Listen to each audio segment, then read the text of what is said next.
राधाबाई राणीसाहेब उर्फ आकाशसाहेब महाराज त्यांना म्हटलं जातं. जे राधानगरी धरण आपण ऐकतो ना, ते राधाबाई राणीसाहेब त्यांच्या नावाने. आणि राधानगरी गाव, राधानगरी धरण नाही, राधानगरी गाव. आणि त्यांनी सांगितलं आकाशसाहेब महाराजांची राधाबाई राणीसाहेबांची तब्येत बिघडलेली आहे आणि म्हणून मी त्या कार्यक्रमाला नागपूरला मी भविष्य समाजाच्या कार्यक्रमाला मी येऊ शकत नाही, जे बाबासाहेब आंबेडकरांनी बोलवलं होतं.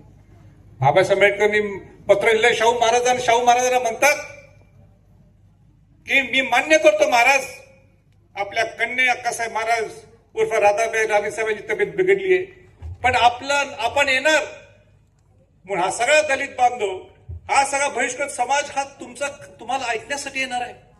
ते तुमची मुलं नाहीत का?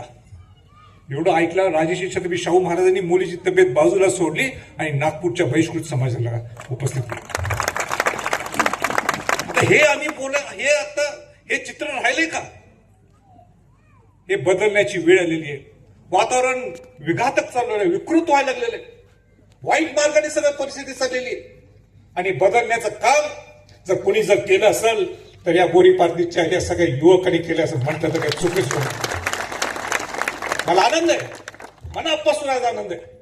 कार्यक्रमाला किती लोक येतात आणि किती उशीर होतो, त्याला उशीर म्हणण्यापेक्षा कार्यक्रमात छोटे लोक आले, नुसते गावाचे पुरतं झाले, पंचकृषीत नाही आले, तुमच्या गावातल्या लोकांना म्हटलं तरी या गावाची संख्येपेक्षा तुम्ही जो विचार पेरलेला आहे हा विचार महत्वाचा आहे. आणि म्हणून जे तुम्ही नाटक सुद्धा तुम्ही एक पात्री नाटक ठेवलं महात्मा ज्योतिबा फुलेंचं, किती मोठा विचार आहे. महात्मा ज्योतिबा फुले आपण नुसता म्हणतो शाहू फुले आंबेडकर. आता जर बरेच जण ते माळी समाजाचे लोक म्हणतात हेच आमचे महापुरुष. महात्मा फुले आपले महापुरुष नाहीत का? बाबासाहेब आंबेडकर म्हणतात दलित समाज हे आमचे बाबासाहेब आंबेडकर आमचे महापुरुष नाहीत का? हे सगळे महापुरुष जे तुम्ही स्टेजवर ठेवले हे सर्वांचे आहेत, हे सर्वांचे आहेत. आपण आम्हाला सांगायचंय की आपण हे कार्यक्रम दौंडमध्ये आपण जर सुरुवात करा, सगळ्या पूर्ण दौंडमध्ये असे कार्यक्रम व्हायला पाहिजे.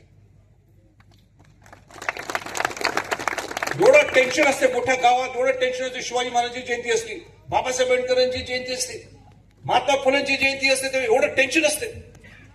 त्या सोलापूरला तर मी एकदा गेलो होतो, मी तर बघितलं तर नुसतं डीजे आणि ते निळा रंग लावायचा. हे काय बाबासाहेब आंबेडकरांचे विचार होते का? घटना लिहिली आपल्यासाठी. मला मगाशी आवडलं, सी म्हणजे छत्रपती शिवाजी महाराज आणि सी मध्ये कॉन्स्टिट्यूशन सुद्धा आहे. आपण आपल्याला काय माहिती कॉन्स्टिट्यूशन? मला आवडलं या मुलांचं सुद्धा. या सगळ्यांचा ज्या मुलांचा सत्कार झाला त्या सगळ्यांना मेमेंटो तर दिलाच, त्याचबरोबर संविधानाचं एक पुस्तक सुद्धा दिलं. किती त्यातला विचार आहे. त्या ज्यांनी संयोजकांनी जे आयोजित केलेले आहेत त्यांनी वाचले का मला माहित आहे, पण एक प्रामाणिक इच्छा होती करायची, प्रामाणिक तळमळ आहे. हा कुठनं तुमच्या डोक्यात हा पॉइंट घुसला? अंकुश ना कोण संयोजक आहे? ओमकार चव्हाण. त्याच्या कुठला हा विषय त्यांना मिळाला मला कल्पना नाही. मला सुद्धा सुचलं नाही आजपर्यंत 2006-07 पासून मी भाषण करतो पूर्ण महाराष्ट्रात, पण मला हा मुद्दा आजपर्यंत केव्हा सुचला नाही. ओमकार चव्हाण त्याला मन आणि त्यांच्या पूर्ण सहकार्याने मनापासून शबास.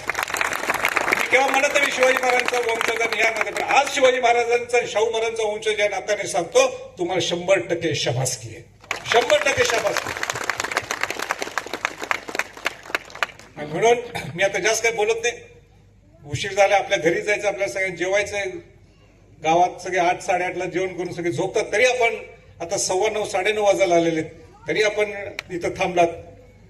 आणि थांबलात मला कल्पना आहे तुम्ही मला बऱ्याच, मी पहिल्यांदा या आपल्या दौंडला आलो म्हणून किंवा आपल्या गावी आलो म्हणून तुम्ही आपण पाहायला थांबला असेल.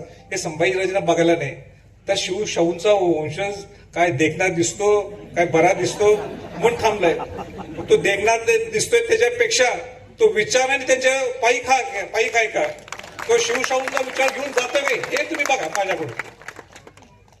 आणि मला असं वाटतं की थोडंफार 1% तर तुम्हाला पटेल बाबा शिवाजी महाराजांचा विचार, शाहू महाराजांचा विचार घेऊन जाणार हा त्यांचा वंशज आहे.